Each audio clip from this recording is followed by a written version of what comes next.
انسان جس دنیا میں جی رہا ہے وہ تضادات کی دنیا ہے۔ ایک طرف یہاں ہوا، پانی، خوراک اور دیگر بہت سے غیر معمولی انتظامات ہیں جو زندگی فراہم کرنے اور اسے برقرار رکھنے کے لیے ضروری ہیں۔ دوسری طرف جنگ و فساد ہے، قتل و غارت گری ہے، معذوری اور بیماری ہے۔ یہاں ایک طرف انسان ہے جو مرنا نہیں چاہتا، نعمتوں میں جینا چاہتا ہے، حسن و جمال اور لذت و سرور کا دلدادہ ہے، سب سے بڑھ کر خیر و شر کا شعور رکھتا ہے۔ دوسری طرف یہی انسان مرنے پر مجبور ہے، محرومی اور مایوسی کا شکار ہے،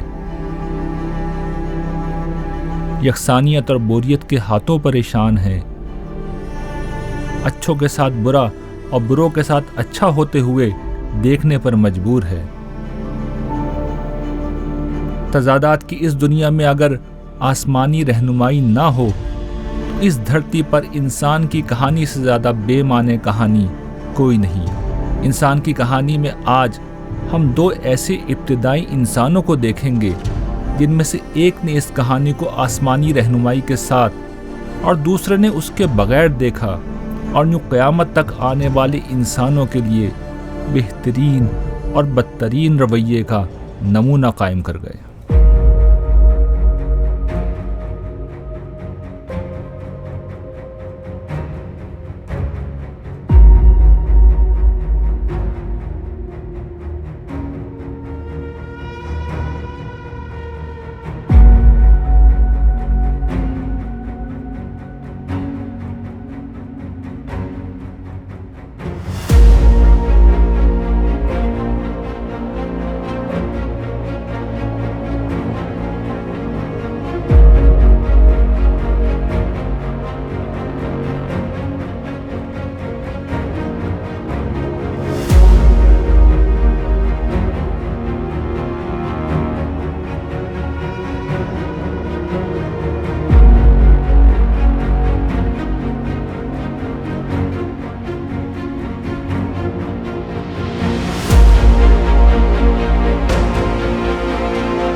انسان اس دنیا کی واحد مخلوق ہے جو بغیر کسی حق کے اپنی ہی نوع کے لوگوں کو قتل کر دیتی ہے۔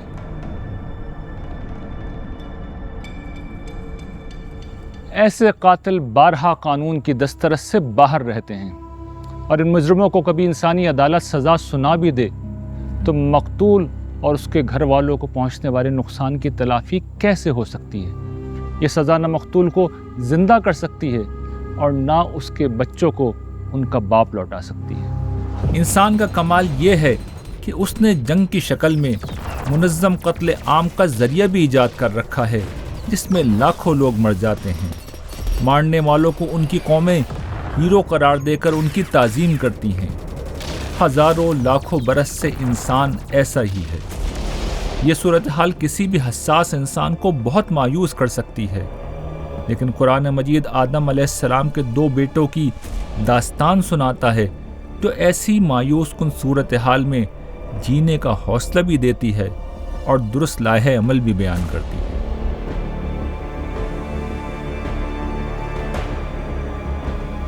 یہ واقعہ ان دونوں کا اللہ تعالیٰ کے حضور قربانی پیش کرنے کا ہے، اس لیے آگے بڑھنے سے قبل قربانی کو سمجھنا ضروری ہے۔ انسانی دنیا پہلے ہی دن سے ایک بنیادی اصول پر چل رہی ہے۔ دنیا میں وسائل محدود ہیں، اور جو ہیں وہ بھی غیر مساوی طور پر لوگوں کے درمیان میں تقسیم ہو جاتے ہیں۔ یہاں کچھ لوگوں کو زیادہ ملتا ہے اور کچھ لوگوں کو کم۔ قرآن مجید کے مطابق اللہ تعالیٰ نے یہ صورتحال جن وجوہات کی بنا پر پیدا کی ہے، ان میں سے ایک یہ ہے کہ جن کو زیادہ ملا ہے ان کو یہ امتحان دیا جائے کہ وہ اللہ کی رضا کے لیے اپنا مال دوسروں کو دیتے ہیں یا بے حس بنے رہتے ہیں، اور جن کو کم ملا ہے وہ صبر و برداشت سے کام لیتے ہیں یا ظلم و حق تلفی کے ذریعے سے مال میں اضافے کی کوشش کرتے ہیں۔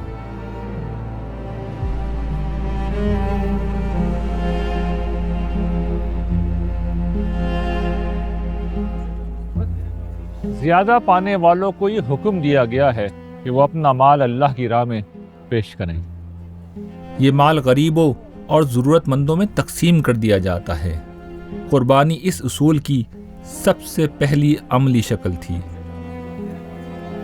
اس میں دو چیزیں جمع ہیں، ایک اس کا مقصد اور حقیقت، جس میں انسان علامتی طور پر اس بات کا اظہار کرتا ہے کہ اس کا مال اور جان اسے سب کچھ دینے والی اپنے خالق و مالک کے لیے وقف ہے، اور دوسرا اس کا نتیجہ کہ بھوکوں کو کھانا کھلایا جائے اور غریبوں کی مدد کی جائے۔ انسان کے دشمن شیطان کی کوشش ہوتی ہے کہ وہ انسانوں میں غربت کا خوف پیدا کر کے انہیں مال خرچ کرنے سے روکے، لیکن خواہشات کی تسکین کے لیے انہیں مال خرچ کرنے پر وہ خوب اکساتا ہے۔ شیطان تمہیں تنگ دستی سے ڈراتا اور خرچ کے لیے بے حیائی کی راہ سجاتا ہے، اور اللہ اپنی طرف سے تمہارے ساتھ مغفرت اور فضل کا وعدہ کرتا ہے، اور اللہ بڑی وسعت اور بڑا علم رکھنے والا ہے۔ حضرت آدم کے جن دو بیٹوں کے قربانی پیش کرنے کا واقعہ قرآن مجید بیان کرتا ہے، ان کے نام حابیل اور قابیل بیان کیے جاتے ہیں، لیکن یہ واقعہ صرف دو افراد ہی کا واقعہ نہیں، بلکہ یہ دو کردار بھی ہیں جو یہ بتاتے ہیں کہ خواہش اور انا کے حصار میں گھرے انسان کس طرح شیطان کا نشانہ بنتے ہیں، اور اس کے بالمقابل نیک لوگوں کا رویہ کس طرح خدا خوفی پر مبنی ہوتا ہے۔ قابیل اور حابیل کا نام تو قرآن میں نہیں آیا، البتہ سورۃ المائدہ میں وہ واقعہ آیا ہے کہ قابیل نے حابیل کو قتل کیا، اور اس کی جو تفصیلات ہیں وہ ہمیں نہیں بتائی گئی، صرف اتنا بتایا گیا کہ قربانی تھی، قابیل کی قربانی اللہ نے قبول نہیں کی، حابیل کی قبول ہوگی، وہ جیلسی کا شکار ہو گیا۔ حابیل نے اللہ کی راہ میں اپنے بہترین جانور اللہ کے حضور پیش کیے، اور قابیل نے بمشکل چند پھل پیش کر کے بس اپنا بوجھ اتارنے کی کوشش کی۔ حابیل کی قربانی قبول ہو گئی اور قابیل کی قبول نہیں ہوئی۔ قابیل انانیت، حسد اور غصے کی آگ میں بھڑک اٹھا اور حابیل کو قتل کی دھمکی دے ڈالی۔ انہیں آدم کے دو بیٹوں کا قصہ سناؤ۔ ٹھیک جب ان دونوں نے قربانی پیش کی تو ان میں سے ایک کی قربانی قبول کر لی گئی اور دوسرے کی قبول نہیں کی گئی۔ پھر جس کی قربانی قبول نہیں کی گئی اس نے کہا میں تجھے مار ڈالوں گا۔ حضرت آدم چونکہ نبی تھے، اس لیے ممکنہ طور پر یہ اطلاع ان کے ذریعے سے ان کے بیٹوں کو پہنچا دی گئی ہوگی، یا پھر کوئی اور علامت مقرر ہوگی جس سے اس بات کا اظہار ہو جاتا ہوگا کہ کس کی قربانی قبول ہوئی اور کس کی نہیں ہوئی۔ اس اطلاع کا مقصد غالباً یہ تھا کہ جن لوگوں نے زیادہ جذبے اور خوش دلی سے اپنا مال اللہ کے لیے خرچ کیا ہے، لوگ ان کی پیروی میں زیادہ سے زیادہ مال اللہ کے حضور پیش کریں، اور اس طرح محروم انسانوں کی مدد کا جذبہ عام ہو۔ مگر اس کا ایک دوسرا نتیجہ وہ بھی تھا جو شیطان کے معاملے میں نکلا تھا کہ آدم علیہ السلام کی برتری نے اس کی انا کو مجروح کیا اور وہ سرکشی و بغاوت پر آمادہ ہو گیا تھا۔ اسی شیطان نے اپنا زہر قابیل کے اندر الٹ دیا، اور اس نے اپنے اخلاص اور عمل کی کمی کو دیکھنے کے بجائے حابیل کی قبولیت کو اپنی تذلیل سمجھا اور حسد میں آ کر اس کے قتل پر آمادہ ہو گیا۔ قابیل کی دھمکی پر حابیل نے اسے جو جواب دیا وہ بڑا عارفانہ تھا۔ اللہ تو اپنے انہی بندوں کی قربانی قبول کرتا ہے جو اس سے ڈرنے والے ہوں۔ حابیل کی یہ بات بہت سلیقے کے ساتھ قابیل کو توجہ دلانے کا عمل تھا کہ اللہ تعالیٰ کی ذات ہر فیصلہ عدل اور میرٹ پر کرتی ہے۔ حابیل کی قربانی گر قبول ہوئی تو اس کی وجہ یہ تھی کہ اس کے پیش نظر خالص اللہ کی رضا اور اس کی قربت کا حصول تھا۔ چنانچہ قابیل کو حسد کرنے کے بجائے اپنے اندر یہ بس پیدا کرنا چاہیے۔ اس کے ساتھ حابیل نے یہ بھی کہا کہ تمہارا ارادہ بد جاننے کے باوجود میں پہل نہیں کروں گا۔ ہاں، اپنے تحفظ میں تمہیں جواب دیتے ہوئے جو نقصان تمہیں ہوگا اس کی ذمہ داری سر تسر تم پر ہوگی کہ تم نے خود بھی ظلم کیا اور مجھے بھی جواب دینے پر مجبور کیا۔ اس کے بعد تمہارا انجام جہنم ہوگا۔ حابیل نے کہا، تم مجھے قتل کرنے کے لیے اپنا ہاتھ مجھ پر اٹھاؤ گے تو بھی میں تمہارے قتل کے لیے تم پر اپنا ہاتھ اٹھانے والا نہیں ہوں۔ میں اللہ رب العالمین سے ڈرتا ہوں۔ میں چاہتا ہوں کہ تم نے میرے قتل کا ارادہ کر لیا ہے تو اپنے اور میرے گناہ کا بار تم ہی لے جاؤ اور دوستی بن کر رہو۔ اس طرح کے ظالموں کی یہی سزا ہے۔ حابیل کی ان باتوں نے قابیل کے اندر کے شیطان کو ڈگمگا دیا، اس لیے کہ اسے یہ معلوم تھا کہ حابیل کی قربانی اس کے تقوی کی وجہ سے قبول ہوئی ہے اور اصل قصوروار کوئی اور نہیں، خود قابیل ہے۔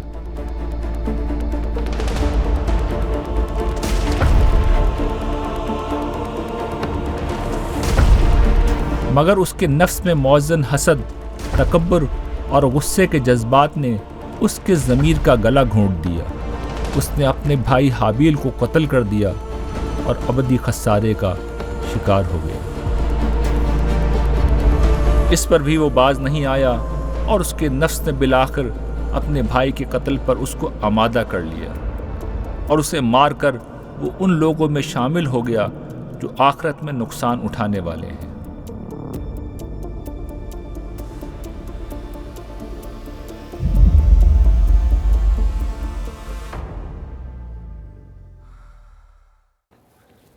اس واقعے سے ہمیں یہ معلوم ہوتا ہے کہ جب کوئی شخص برائی کی راہ پر چل پڑتا ہے تو اس پر برائی کے راستے مزید کھول دیے جاتے ہیں۔ دوسرے مقامات پر قرآن مجید نے اس بات کو اس طرح بیان کیا ہے کہ ان لوگوں کو شیطان کے حوالے کر دیا جاتا ہے اور پھر وہی ان کی رہنمائی کرتا ہے۔ قابیل نے اپنے بھائی کو قتل تو کر دیا مگر اپنے جرم کا نشان نہیں مٹا سکا تھا۔ اتنے میں ایک کوا آیا اور وہ زمین کھودنے لگا۔ اسے دیکھ کر قابیل کو اپنے بھائی کی لاش چھپا کر جرم کا نشان مٹانے کا طریقہ سمجھ میں آ گیا اور وہ اس بات پر نادم ہوا کہ اس میں کوے جتنی عقل بھی نہیں ہے۔ پھر اللہ نے ایک کوے کو بھیجا جو زمین کھودنے لگا تاکہ اس کو بتائے کہ وہ اپنے بھائی کی لاش کس طرح چھپائے۔ یہ دیکھ کر وہ بولا، ہائے میری کم بختی، میں اس کوے جیسا بھی نہ ہو سکا کہ اپنے بھائی کی لاش ہی چھپا لیتا۔ سو اس پر وہ بے حد شرمندہ ہوا۔ قرآن مجید کی آخری بات یہ بتاتی ہے کہ برائی میں گھر جانے والوں کا ضمیر کس درجے مردہ ہو جاتا ہے۔ انہیں اپنے بے گناہ بھائی کو قتل کرنے پر کوئی شرمندگی نہیں ہوتی ہے تو اس بات پر کہ اپنے جرم کا نام و نشان مٹانے کا طریقہ وہ ایک کوے سے سیکھ رہے ہیں۔ قابیل کے ہم قبیلہ لوگ آج تک پیدا ہو رہے ہیں۔ اس کے نتیجے میں انسان کی تاریخ ظلم، سرکشی، قتل و غارت گری اور خونی جنگوں کی تاریخ بن چکی ہے۔ خدا نے قتل و غارت گری اور ظلم کو روکنے کے لیے انسانی جان کی حرمت کو ہر چیز سے زیادہ بلند قرار دیا ہے۔ ایک انسان کے قتل کو پوری انسانیت کا قتل قرار دیا، جان کے بدلے میں جان کا اصول دیا، مگر تاریخ فرشتوں کے اس اندیشے کی تائید کرتی ہے کہ انسانی اختیار جب بھی خواہش اور انانیت کے ہاتھوں بے لگام ہوتا ہے تو ظلم و فساد اور خونریزی کا سلسلہ پھیلتا چلا جاتا ہے۔ اس ظلم و فساد کو دیکھ کر بہت سے لوگ یہ نتیجہ اخذ کرتے ہیں کہ یہاں کوئی خدا نہیں جو عدل و انصاف قائم کرے۔ انسان بس ایک ترقی یافتہ جانور ہے جو قتل کرنے میں جانوروں سے زیادہ ماہر ہے۔ تاہم قرآن مجید اس طرح کے واقعات کو دیکھنے کا ایک دوسرا زاویہ ہمارے سامنے رکھتا ہے۔ اگر قابیل جیسے لوگوں کا شر، ظلم اور فساد نہ ہو تو حابیل جیسے کرداروں کی عظمت بھی واضح نہیں ہو سکتی۔ حابیل کی خدا خوفی اسی وقت پوری طرح نمایاں ہوتی ہے جب یہ سمجھ میں آ جاتا ہے کہ اسے بھی قابیل کو قتل کرنے کا اختیار تھا، جو اس نے پہل کر کے استعمال نہیں کیا۔ وہ بھی چاہتا تو قابیل کی طرح دنیا کو دکھانے کے لیے اخلاص اور روح سے خالی کوئی قربانی پیش کر سکتا تھا، مگر اس نے خدا کے حضور پوری محبت اور شوق سے اپنی بہترین چیز کو قربانی کے لیے پیش کیا۔ حابیل اور اس جیسے لوگوں کا یہی وہ رویہ ہے جو روز قیامت تمام مخلوقات کے سامنے یہ حقیقت ثابت کر دے گا کہ جن لوگوں کو کائنات کی بادشاہی دی جا رہی ہے وہ واقعی اس قابل ہیں کہ انہیں یہ مقام دیا جائے۔ نادان لوگ اس دنیا میں پائے جانے والے شر کو انکار خدا کی وجہ بنا لیتے ہیں، حالانکہ یہ شر خدا کے نہ ہونے کا نہیں بلکہ اس بات کا ثبوت ہے کہ قیامت کا دن آئے گا جب خدا اپنی عدالت لگا کر انصاف کے ساتھ، کامل انصاف کے ساتھ فیصلہ سنا دے گا۔ انسان فطری طور پر عدل و انصاف کو پسند کرتا ہے۔ اس کی فطرت یہ چاہتی ہے کہ اچھے لوگوں کے ساتھ اچھا ہو اور برے لوگ اپنے انجام کو پہنچیں۔ انسانوں نے اس دنیا میں سزا و جزا اور قانون و عدالت کا پورا نظام اسی اصول پر بنا رکھا ہے۔ یہ پورا نظام انسانی فطرت میں موجود خیر و شر کے تصور پر مبنی ہے، مگر دوسری طرف یہ بھی حقیقت ہے کہ دنیا میں بارہا کوئی حابیل مظلومانہ قتل ہو جاتا ہے اور قابیل کو سزا نہیں ملتی۔ قابیل کو سزا مل بھی جائے تو حابیل کی جان تو واپس نہیں آ سکتی۔ کتنے ہی حابیل ہیں جو اپنی نیکیوں کا بدلہ پانے کے بجائے اپنی نیکی کی قیمت ادا کرتے ہیں۔ انسانی ضمیر اس صورتحال پر یہ تقاضا کرتا ہے کہ ایک دن ایسا ہونا چاہیے جب مکمل سزا جزا اور انصاف ہو۔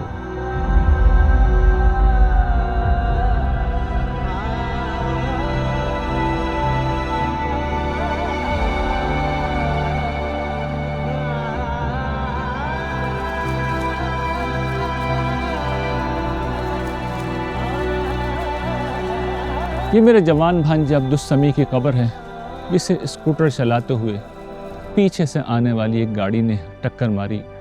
وہ سڑک پر گرا اور ایک ٹرک والا بغیر رکے اس کے اوپر سے گزر گیا۔ عبدالسمیع موقع ہی پر جاں بحق ہو گیا، جبکہ ٹرک ڈرائیور اور گاڑی والا دونوں فرار ہو گئے۔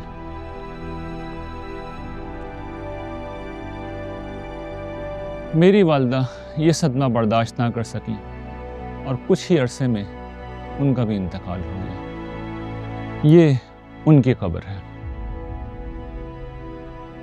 عبدالسمیع میڈیا سائنس کا اسٹوڈنٹ تھا۔ اس نے میرے ساتھ مل کر ایک اصلاحی ڈرامہ پھر فرض کیجئے بنایا تھا۔ میرا ارادہ تھا کہ اس کی تعلیم مکمل ہو جائے گی تو ہم مل کر ایسے بہت سے کام کریں گے۔ آج وہ زندہ ہوتا تو انسان کی کہانی کی ٹیم کا حصہ ہوتا۔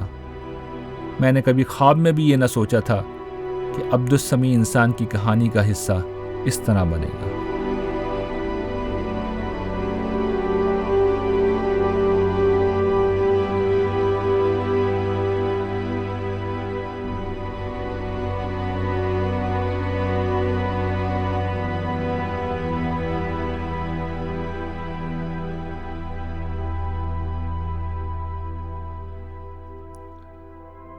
جو کچھ عبدالسمیع کے ساتھ ہوا وہ ہم میں سے بیشتر لوگوں کے ساتھ نہیں ہوتا، مگر ہمارے علم اور مشاہدے میں عبدالسمیع جیسا کوئی نہ کوئی ضرور ہوتا ہے۔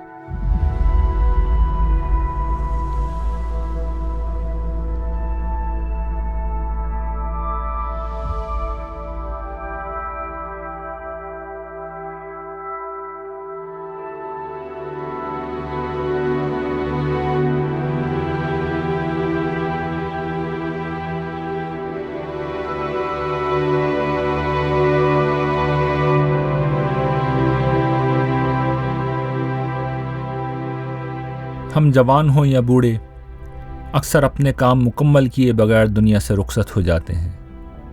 مگر ہم مرنا نہیں چاہتے۔ ہمیشہ جینے کی خواہش کے علاوہ ہمارے اندر ذوق جمال ہے۔ اس ذوق جمال کی بنا پر حسن و جوانی، رنگ و روشنی، خوشبو و ذائقہ، ساز و آواز، نغمہ و آہنگ اور کیف و سرور جیسی ہر چیز ہمیں مرغوب ہے، مگر اس دنیا کا المیہ یہ ہے کہ یہاں نہ انسان رہتا ہے، نہ انسان کے مرغوبات کو دوام ہے۔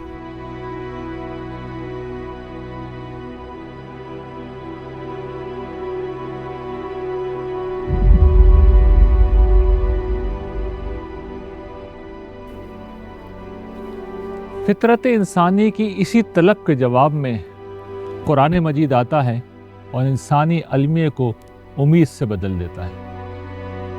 قرآن یہ بتاتا ہے کہ جس خالق نے یہ عظیم کائنات بنائی اور اس زمین پر زندگی کے ان گنت اسباب اپنی قدرت سے رکھے، وہ اتنا کمزور ہرگز نہیں کہ مردوں کو زندہ نہ کر سکے۔ وہ ایسا بے انصاف نہیں کہ اس اندھیر نگری میں برپا ظلم کا حساب کتاب نہ کرے۔ وہ اتنا بے ذوق نہیں کہ جس انسان کو عیش دوام کا شوق دیا اس کی تمناؤں کی تکمیل نہ کرے۔ وہ قبروں میں دفن لوگوں کو زندہ کرے گا، ہر نیکی اور بدی کا مکمل بدلہ دے گا۔ اپنے ان وفاداروں کو جنہوں نے غیب میں رہ کر اپنے اقتدار اور اختیار کو اچھائی کے لیے استعمال کیا، انہیں فردوس بری کے باغوں میں بسائے گا۔ یہ وہ جنت ہوگی جہاں زندگی، جوانی، خوبصورتی، لذت اور سرور جیسی چیزیں ہمیشہ کے لیے ان لوگوں کو دے دی جائیں گی جنہوں نے غیب میں رہ کر خدا کو مانا اور اچھے اعمال کیے۔ رہے مجرم تو وہ اس کے انصاف سے بچ نہیں سکیں گے۔ یہ اللہ کا وعدہ ہے، وہ اپنے وعدے کے خلاف نہیں کرتا۔ انسان جب اس حقیقت کو سمجھ لیتا ہے کہ یہ دنیا کتاب زندگی کا محض ایک ورق ہے، مکمل کتاب نہیں، تو وہ اطمینان قلب کی اس دولت کو پا لیتا ہے اس کا کوئی نعم البدل اس دنیا میں نہیں پایا جاتا، جبکہ اس حقیقت کا انکار کرنے والے بے یقینی اور اضطراب ہی میں جیتے ہیں۔ خدا اور آخرت کے منکر اپنی زندگی جیسے بھی گزاریں، لیکن بڑھاپے یا کسی بیماری کے نتیجے میں جب انہیں اپنی موت سامنے کھڑی نظر آتی ہے تو ان کی مایوسی اپنے نقطہ عروج پر پہنچ جاتی ہے۔ ایسے میں انسان لاکھ جھوٹے سہاروں اور لایانی فلسفوں کی پناہ تلاش کرے، احساس کا یہ تیر اس کی روح کے اندر پیوست رہتا ہے کہ وہ فنا کے گھاٹ اتر رہا ہے اور موت کے اس اندھیرے کے بعد امید اور زندگی کی کوئی کرن باقی نہیں، جبکہ ایمان والے موت کے وقت ایئرپورٹ کے ڈپارچر لاؤنج میں بیٹھے اس شخص کی مانند ہوتے ہیں جو طویل سفر کے بعد اپنے گھر لوٹ رہا ہو اور آنے والے لمحوں کے تصور سے سرشار ہو۔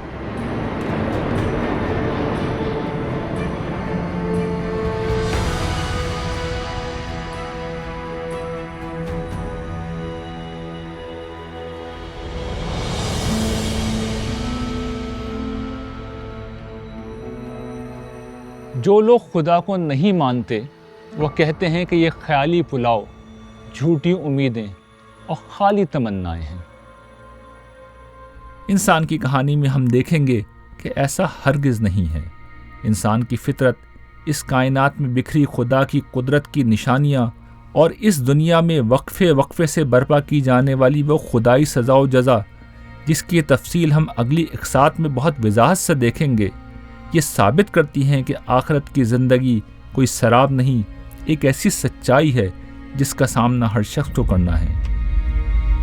لیکن برائے بحث یہ مان لیں کہ یہ سب ایک خواب سہی، پھر بھی اس خواب کو دیکھنے میں حرجی کیا ہے؟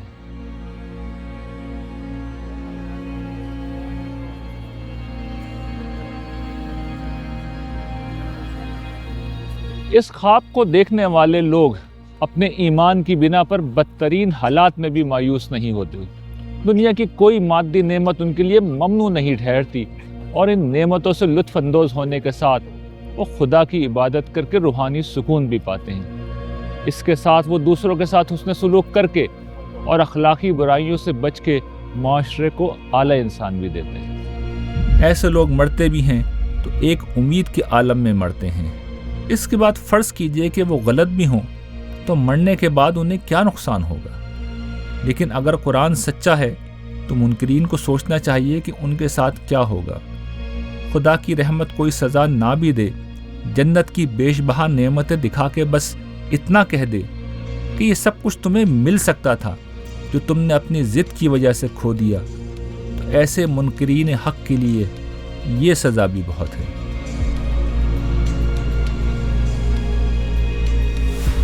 سادہ منطق کے تحت بھی ماننے والوں کی زندگی اور موت منکروں سے کہیں زیادہ بہتر ہوتی ہے۔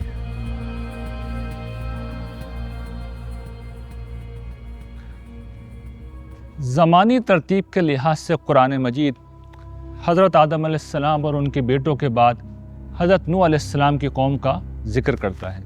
تاریخی طور پہ ہم ان کے زمانے کو متعین تو نہیں کر سکتے، لیکن اندازاً کہہ سکتے ہیں کہ حضرت آدم سے لے کر حضرت نوح تک ایک طویل عرصہ گزر چکا تھا۔ تاریخ اور اینتھروپولوجی کے علم سے اندازہ ہوتا ہے کہ اس طویل مدت میں نسل انسانی پھیلتی چلی گئی اور پوری دھرتی انسانوں کے تصرف میں آ گئی۔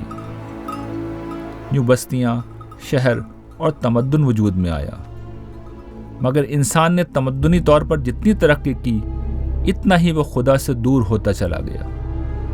نعمتوں کی کثرت اور تمدن کے فروغ کے ساتھ شرک بھی دنیا بھر میں پھیلتا رہا۔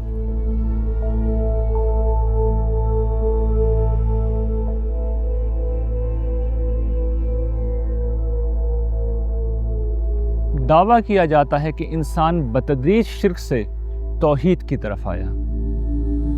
اپنے نقطہ نظر کے حق میں نہ ماننے والوں کے پاس صرف یہی ایک استدلال ہے کہ زمانہ قبل اس تاریخ میں انہیں شرک کے کچھ آثار ملے ہیں اور توحید کا کوئی اثر نہیں مل سکا۔ مگر سوال یہ ہے کہ توحید کے آثار مل بھی کیسے سکتے تھے؟ یہ بڑا پیارا سوال ہے کہ جی توحید کے آثار نہیں ملتے، شرک کے ملتے ہیں۔ دیکھیں، توحید کے آثار یہ ہوتے ہیں کہ شرک کے آثار نہ ہوں، ٹھیک ہے؟ یعنی شرک ایک وجودی چیز ہے، توحید وجودی چیز نہیں ہے۔ بت پرستی تو ہمیں ملے گی، جہاں بت پرستی کی مخالفت نہیں تھی تو وہاں بت نہیں ہے، وہاں کوئی توحید کی علامتیں تھوڑی ہمیں ملیں گی وہاں جا کے۔ بت پرستی بھی چونکہ بہت پہلے سے ہوتی رہی ہے، اس لیے ہمیں بت بھی نظر آتے ہیں۔ توحید تو یہ تھی کہ جہاں بت نہیں ہے تو وہاں توحید ہی توحید ہے۔ انبیاء کے دین میں نہ کبھی کسی مخلوق کی کوئی پرستش ہوئی کہ اس کا کوئی اثر باقی رہ جاتا، نہ خدا کا کوئی بت بنانے کی اجازت کبھی دی گئی کہ خدا کا بت کہیں سے دریافت ہو جاتا اور توحید کے اثار کے طور پر پیش کیا جا سکتا۔ باقی رہا شرک کا فروغ، تو اس کا فروغ اس بات کا ثبوت نہیں کہ انسانیت کا آغاز مشرکانہ مذاہب سے ہوا۔ یہ شیطان کے اس چیلنج کا نتیجہ ہے جس میں اس نے توحید کو خاص طور پر اپنا نشانہ بنایا ہے۔ ایک سوال یہ پیدا ہوتا ہے کہ لوگوں نے خدا کو ایک ماننے کے باوجود اس کے ساتھ دیگر ہستیوں کو شریک کیوں ٹھہرایا؟ کیوں ایک خدا کے فطری اور عقلی تصور کو قبول نہیں کیا؟ اس کی بنیادی وجہ تو شیطان کا وہ مشن ہے جس میں وہ انسانوں کو خدا کی بندگی کی سیدھی راہ سے ہٹا کر اس کی نافرمانی میں مبتلا کرتا ہے۔ شیطان کے اس مشن میں بہت سی انسانی کمزوریوں نے اس کی مدد کی اور وہ ہر دور میں لوگوں کو شرک میں مبتلا کرتا رہا۔ دوسری وجہ انسان کا کسی غیبی تصور کے مقابلے میں نظر آنے والی چیزوں سے زیادہ مانوس ہونا ہے۔ خدا نظر نہیں آتا اور اس کا بت بنانے کی ہمیشہ سے ممانعت رہی ہے، لیکن مخلوق نظر بھی آتی ہے اور اس کے بت بھی بنائے جا سکتے ہیں۔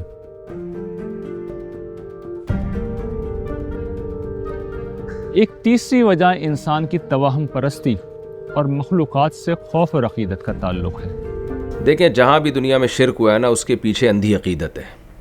جیسے نوح علیہ السلام کے بارے میں روایات میں آتا ہے، ان کی قوم میں جو 5 بتوں کی عبادت ہوئی ہے، جس کا سورہ نوح میں تذکرہ ہے، ودّ ولا سواع ولا یغوث ویعوق ونسر، ود سواع یغوث یعوق نسر، یہ 5 بزرگ تھے، اصل میں اہل اللہ تھے، اللہ کی عبادت کرتے تھے۔ حضرت آدم علیہ السلام کے بعد کچھ اللہ کے نیک بندے تھے جو اللہ کی عبادت کیا کرتے تھے۔ جب فوت ہو گئے تو لوگوں نے ان کی یاد میں وہاں پتھر رکھنے شروع کر دیے کہ چلیں ہم تو گناہ گار ہیں لیکن ہم ان نیک بندوں کو یاد کیا کریں گے۔ ان کے دنیا سے جانے کے بعد لوگوں نے کہا یار اتنے بڑے بزرگ دنیا سے چلے گئے تو یہ تو گویا اللہ کی نافرمانی ہے کہ ہم ان بزرگوں کی کوئی کچھ ان کو الگ سے پروٹوکول نہ دیں۔ تو اللہ والوں سے محبت تو ایمان کی علامت ہے. تو اللہ والوں سے محبت کرتے کرتے ان کی پتلے بنا دیے اور پھر ان کے سامنے جھکنا شروع کر دیا, پھر انہیں سے مرادیں مانگنا شروع کر دیں, جو آج ہو رہا ہے مزاروں پہ. ہم لاکھ بتاتے رہے مسلم شریف میں حدیث ہے قبروں پہ عمارتیں مت بنانا, قبروں کو پکا مت کرنا. وہ کہتا نہیں ہم بنائیں گے عمارتیں کیونکہ یہاں سے ہمیں جذبہ ملتا ہے. پھر آہستہ آہستہ اگلی نسل آئی تو انہوں نے ان پتھروں کو تراشنا شروع کر دیا, پھر اس پہ تصویریں بنانا شروع کر دی, حتیٰ کہ وہ ماڈل بن گئے ان کے. اور وہ 5 بت تھے جس کا ذکر سورہ نوح میں اللہ تعالیٰ نے کیا ہے, قوم نوح جن کی پوجا کیا کرتی تھی. ہر شرک کے پیچھے یہ اندھی عقیدت ہے. تو اس اندھی عقیدت نے انسان کو مشرک بنایا ہے. زیادہ بڑی وجہ شرک کی ہے. پھر بعض دفعہ انسان شرک کرتا ہے کسی چیز کی ظاہری چمک دمک کو دیکھ کے, جیسے لا تسجدوا للشمس ولا للقمر, سورج اور چاند کو دیکھا اتنے خوبصورت ہیں اور ایسا خدمت کر رہے ہیں, ان کو سجدہ کرنا شروع کر دیا. تو یہ چیزیں بنیاد بنی ہیں شرک کی. یہ پہلا سلسلہ تھا جو شروع ہوا. پھر اللہ تبارک و تعالیٰ نے ان کی اصلاح کے لیے حضرت نوح علیہ السلام کو بھیجا. شرک کے فروغ کی ایک اور اہم وجہ انسانوں کی اپنے حکمرانوں سے تعلق کی مروجہ نوعیت تھی. انسانی نظام میں لوگوں کی پہنچ اگر بادشاہ کے کسی مقرب سے ہوتی تو وہ اس کی سفارش سے اپنے حق میں فیصلہ کرا لیتے تھے.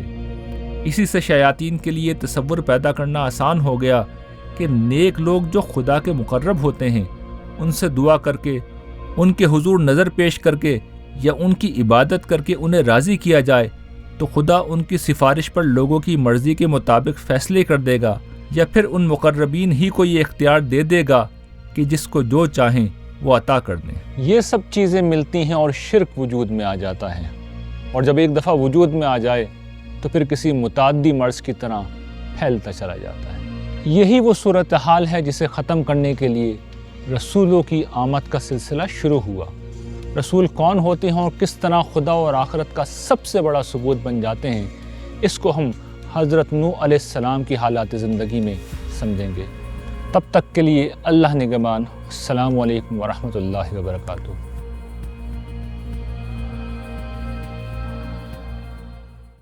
سنا ہے ابھی وہیں میرے انتظار میں ہے, سنا ہے ابھی وہیں میرے انتظار میں ہے, جہاں سے تو نے کہا تھا مجھے یہاں سے نکل, جہاں سے تو نے کہا تھا